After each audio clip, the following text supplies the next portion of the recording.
Lionel মেসির জোড়া গোলে বিশ্বকাপ বাছাই পর্বে ভেনেজুয়েলাকে ৩-০ গোলে হারিয়েছে আর্জেন্টিনা।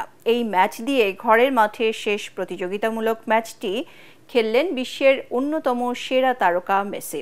আরেক ম্যাচে চিলিকে ৩-০ গোলে হারিয়েছে ৫ বারের বিশ্ব চ্যাম্পিয়ন ব্রাজিল। Report S. আশরাফের। আর্জেন্টিনার জার্সিতে দেশের মাটিতে এটাই তার শেষ প্রতিযোগিতামূলক ম্যাচ। এএফএ প্রীতি ম্যাচ আয়োজন না করলে নিজের মানুষদের সামনে নিজের মাটিতে আর কখনো জাতীয় দলের জার্সি গায়ে চাপানো হবে না আর্জেন্টাইন জাদুকরের। মনুমেন্টালের গ্যালারিতে উৎসবের ঢাকে তাই বিদায়ের রাগিনী শুরু বেজেছে। তবে সেই বিদায়টা স্মরণীয় করে রাখলেন ৮ বারের ব্যালন ডিওর জয়ী। ৩৯ মিনিটে তার গোলেই এগিয়ে যায় আর্জেন্টিনা।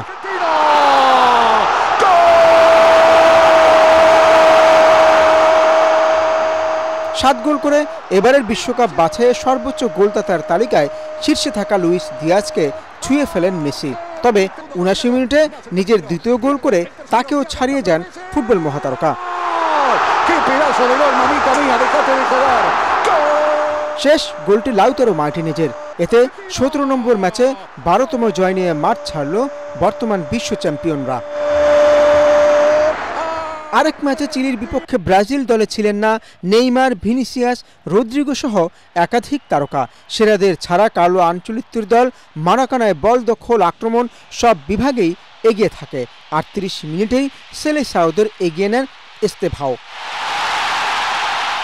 ৬৫% বল দখলে রাখা ব্রাজিল প্রতিপক্ষের পোস্টে নেয় ২২ শট। তার একটি লক্ষ্যে পৌঁছায় ৭২ মিনিটে লুকাস পাকুয়েতা ব্যবধান বাড়ান।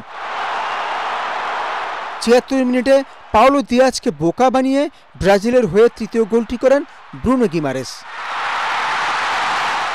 এস.এম. আশরাফ, এটিএন বাংলা।